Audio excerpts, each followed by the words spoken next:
Hi, this is Maria Mandarino, licensed acupuncturist, certified spiritual director, certified Enneagram practitioner, and certified Bach flower practitioner.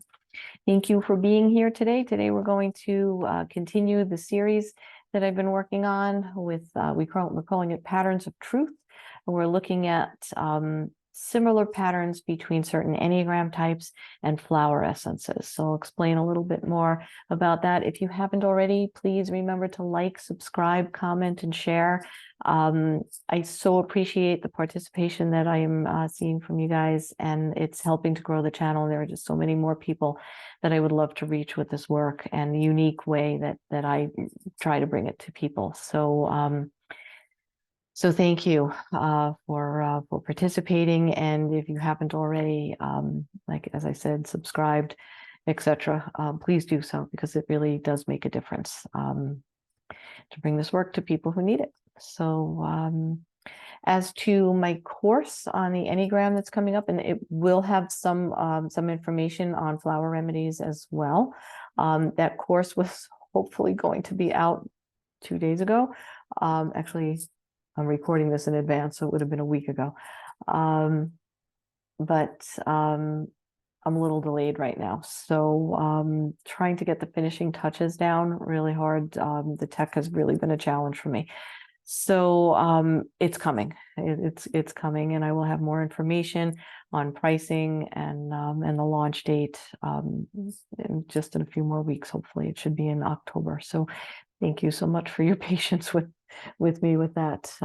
It's been a tough journey, and as you know, I do other things. So there's been a lot of multitasking involved in this. So again, thank you for your patience. So today we are going to take on body type 8. Type 8 is a body type along with type 1 and type 9. And we're going to look at the flower essence vine, along with looking at type 8 today. So if you're not familiar with the flower essences and you haven't listened to a previous episode about them, flower essences are basically, we're dealing with the spirit of the plant, specifically the flower, with the exception of one in the Bach system, which is actually water. It's actually water from a stream that has a specific quality to it. And that's the thing in the Bach system, we have 38 essences. And each one of those essences treats a different imbalance in the personality. So we say it treats the personality, it treats the spirit. And in doing that, I am, as an acupuncturist, I believe all disease begins in the spirit.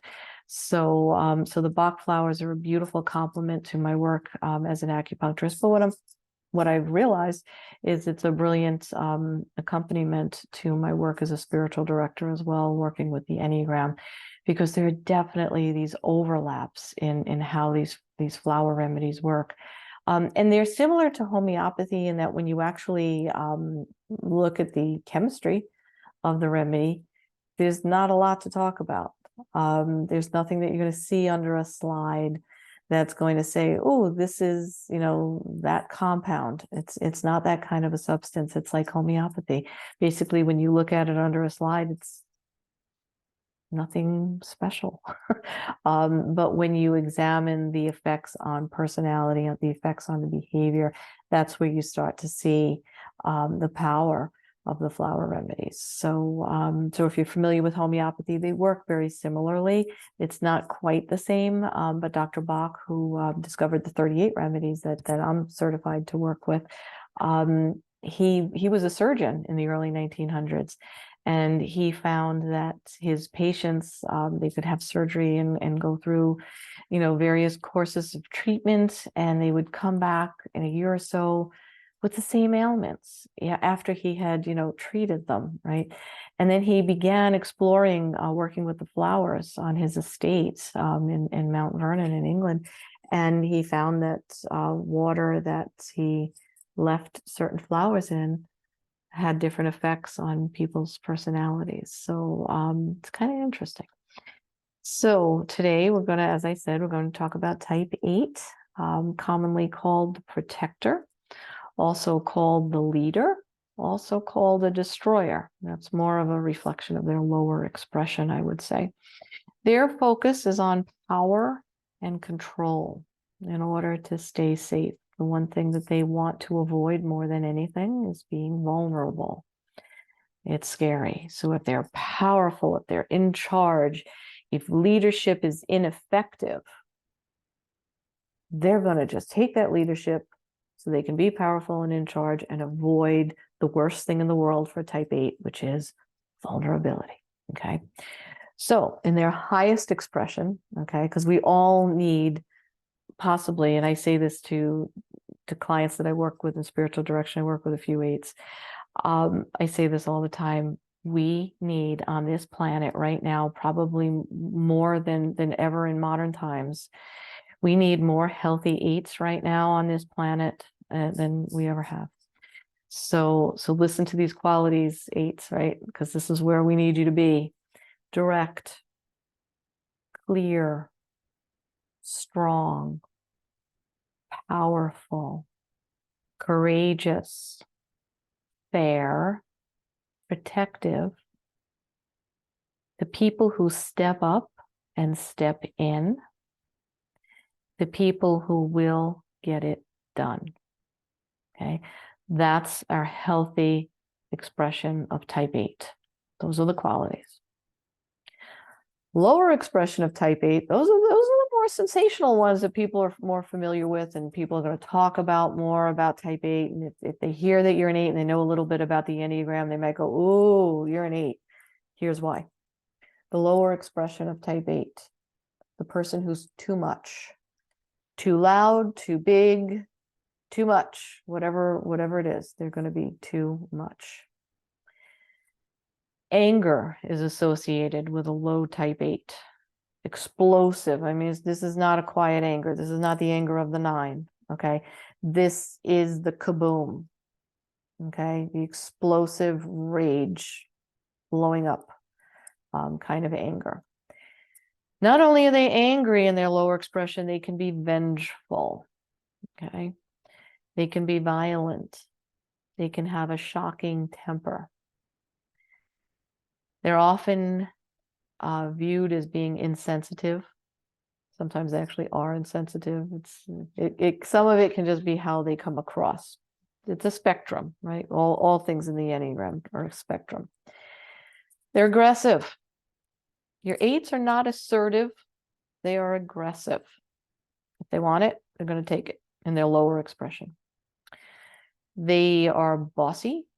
They can also be construed as bullies in their lower expression. Confrontation is their playground in their lower expression.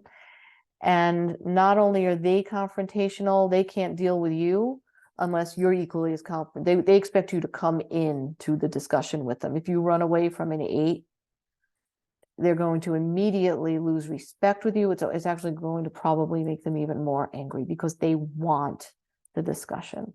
They want you to meet their energy. So in their lower expression, that can look kind of combative almost. It can also appear over controlling, which a low 8 is over controlling, and domineering. That's something else that low 8s will do. They'll also just cut you off. They'll either explode or boom, just doors closed. Their behavior in general is said to be excessive. As I said, that too muchness of the low 8. So it's excessive behavior. Here's the other side of it, leads to burnout. Okay, so 8s have this, often they don't burn out easily, but because they use up so much energy, they can be prone to burnout. And they can have this steamrolling kind of quality to their behavior and how they enter the room. So it can be intimidating to people. So in their lower expression, when they're not self-aware, that's how the 8 is going to come across. Okay, and that's why a lot of people who know a little bit about the Enneagram, kind of like enough to be a little dangerous, those people are going to say, oh, he's an 8 or she's an 8, stay away from them, right? That's really not at all a good understanding of the Enneagram or of Enneagram 8s, because again, we have those beautiful higher qualities of leadership in the actualized type 8. So Vine is one of the remedies, one of the flower remedies, flower essences, that I choose to look at when I'm working with a type 8. And here's, well, there are 2 keywords in the Bach flower system for Vine. Vine is for the person who is aggressive and inflexible. So 8s are kind of inflexible, and they've got their preformed opinion, and they're gonna, again, in their lower expression, they're gonna just cram it down your throat. So aggressive, inflexible, there's Vine right there.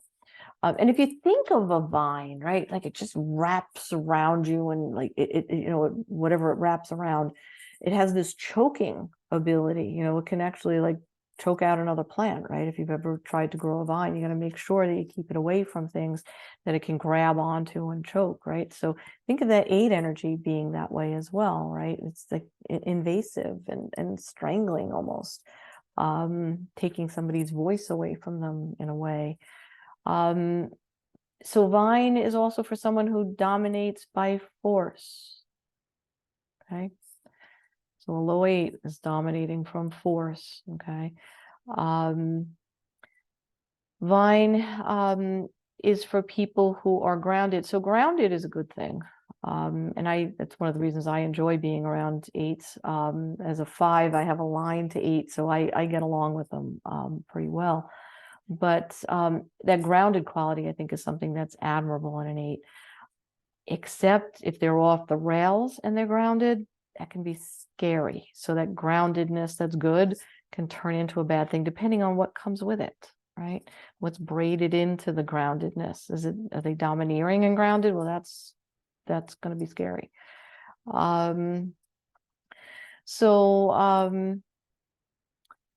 Vine is also for people who are ambitious. So that ambition / aggressive behavior, if we've got that going on with the low 8, that's something that Vine would address. Bullying behavior, that again, that intense bullying. I know how to do it. Just do it my way. That kind of behavior is Vine-ish. It kind of obliterates the other person's experience, right? So a low 8 can do that too. Vines, people who need Vine, the unhealthy quality of a person needing Vine or a low 8, demand obedience. Shut up and listen to me, that kind of thing. Okay. Vine would address that kind of behavior. People who are overly proud, and exhibit this pride, like overly prideful. Vine is for them as well. Vine also addresses someone who's ruthlessly greedy for power. Again, that aggressive, ambitious quality of an 8 who needs to do some work on themselves. Ruthless greed for power. Vine can balance that out. And in its extreme, these 3 words, hard, cruel, and uncompassionate people, Vine treats that as well. So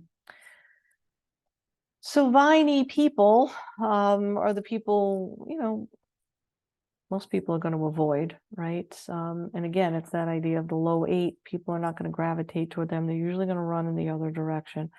And then we think about the positive potential of those behaviors, of those undesirable behaviors of the Vine personality. When harmonized, we give them Vine.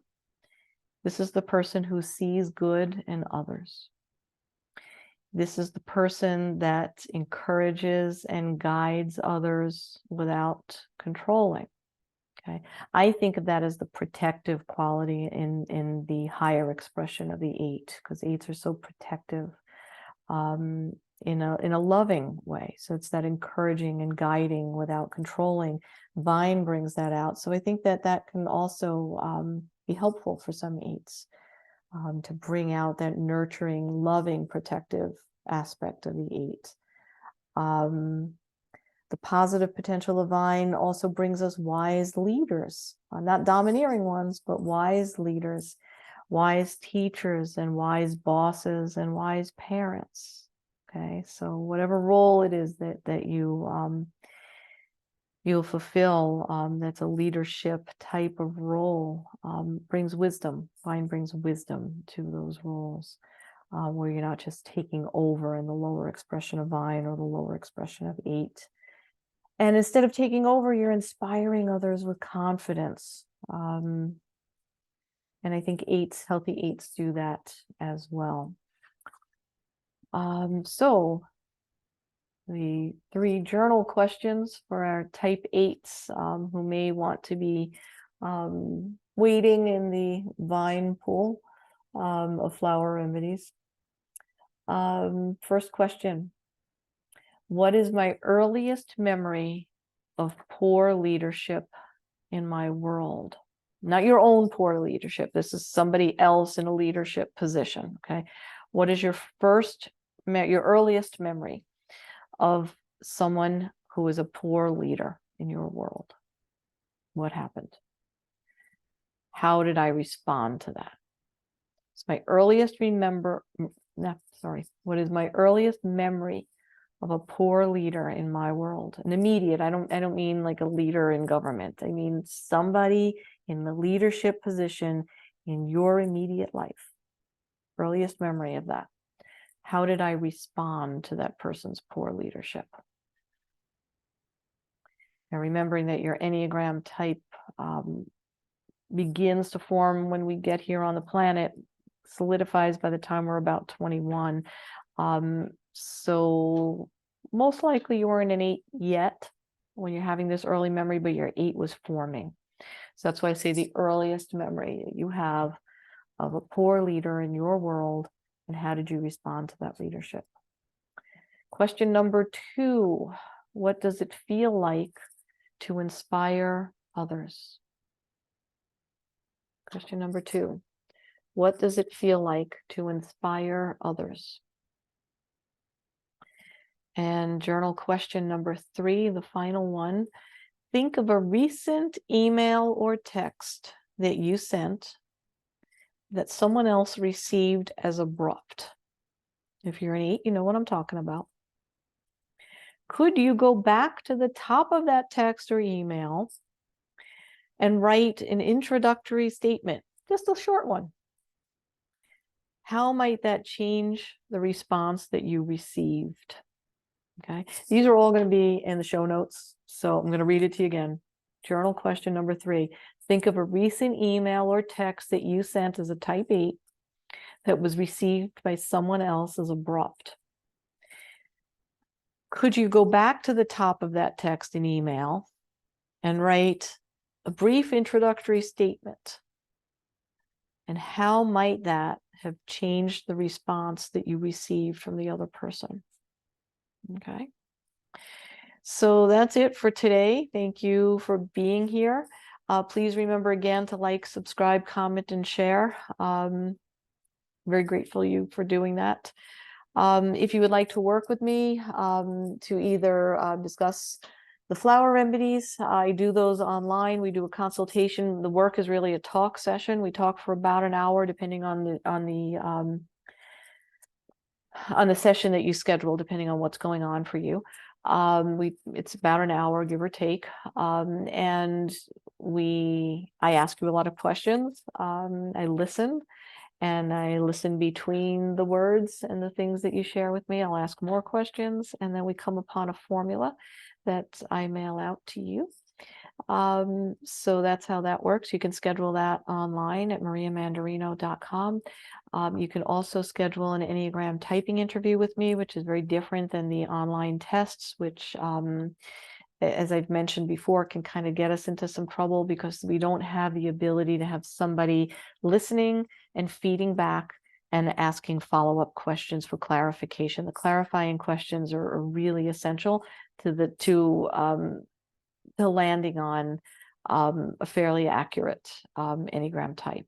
So we usually come to a couple of them, sometimes 3, and then we kind of talk it through and see what you resonate with out of the types that come up. But in the Enneagram testing online, sometimes people can give the nicer responses and land on the wrong type as a result, without having somebody just kind of say, let's go back to that one thing that you just said. And can you explain that a little bit more? And it can really be the difference between one type and an entirely different type. So, so I can't speak enough to the typing interview. As somebody who mistyped herself many years ago, I can tell you that working with somebody was the absolute game changer for me. And I did land on the wrong type until I worked with someone, and then the seas just parted. And I was like, oh, wow. Yeah, I do that. I've done that all my life. I don't want to do that anymore. And then the work begins. So if you're interested in a typing interview, I do those online. If you would like to work with me in spiritual direction, I also do that work online as well. Reach out, mariamandarino.com. Mention if you're interested in the comments. However you want to reach out to me, I'm here. Okay, thanks so much again for being here, and I will see you next time. Be well. Bye-bye.